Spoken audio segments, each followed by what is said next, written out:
नमस्कार बच्चों, BA part 2 home science की सभी छात्राओं के लिए आज हम पेपर 1 का पहला जो पार्ट है वो शुरू करेंगे। अभी तक हम पेपर 2 के कुछ चैप्टर्स पढ़ चुके हैं। तो मैं ध्यान हो तो उसमें मैंने रेशों के गुण, कपास का चैप्टर, ऊन का और रेशम के रेशों के बारे में तुमको बता चुकी हूँ।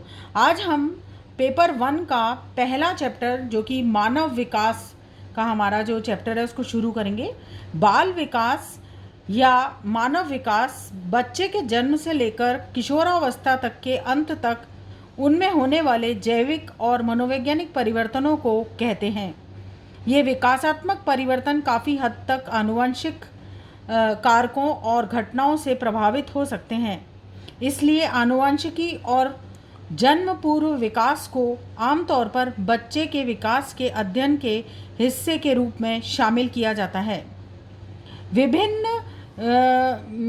वैज्ञानिकों के अनुसार बाल विकास आयु संबंधी चिंतन, समस्याओं का समाधान, सृजनशीलता, तर्क, नैतिकता, व्यवहार आदि का अध्ययन किया जाता है। बाल विकास के अंतर्गत मानव जीवन विभिन्न परिस्थितियों से निकलकर उनके साथ प्रतिक्रिया कर धीरे धीरे एक सुव्यवस्थित व्यक्तित्व अर्जित करता है।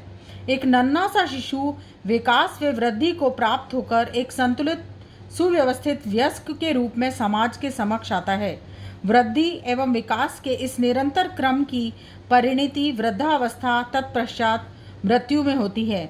मानव का विकास कभी भी स्थिर नहीं रहता है।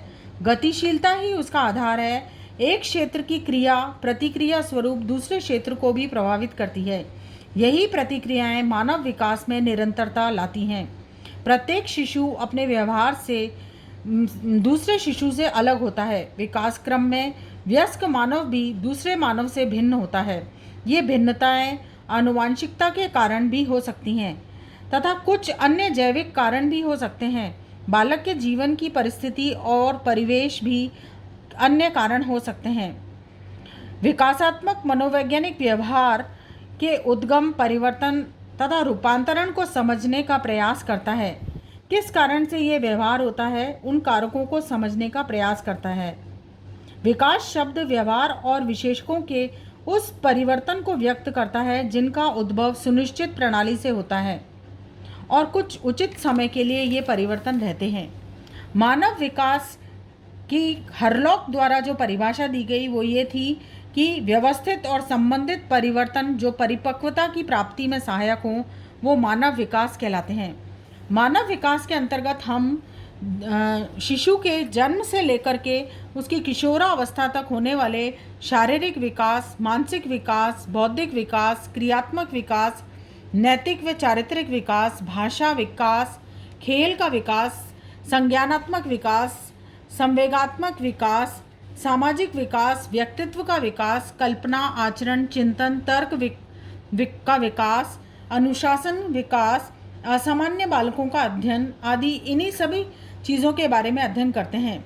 बाल विकास में मुख्यतः बालक के रूप, व्यवहार, रुचियों और लक्ष्यों में होने वाले विशिष्ट परिवर्तनों की खोज पर बल दिया जाता है जो उसके एक विकासात्मक अवस्था से दूसरी विकासात्मक अवस्था में पदार्पण करते समय होता है। मानव विकास तथा व्यक्तित्व को संपूर्ण परिप्रेक्ष्य में समझना आवश्यक है। एक सामान्य स्वस्थ बालक राष्ट्र के लिए एक संपत्ति है। मानव विकास इसी दृष्टिकोण से अध्ययन करता है। एक सर्वरूपेण समृद्ध विकसित बालक का निर्माण करने में सहायक है तथा समुचित व संतुलित व्यक्तित्व जिसकी विशेषताएं हैं। धन्यवाद।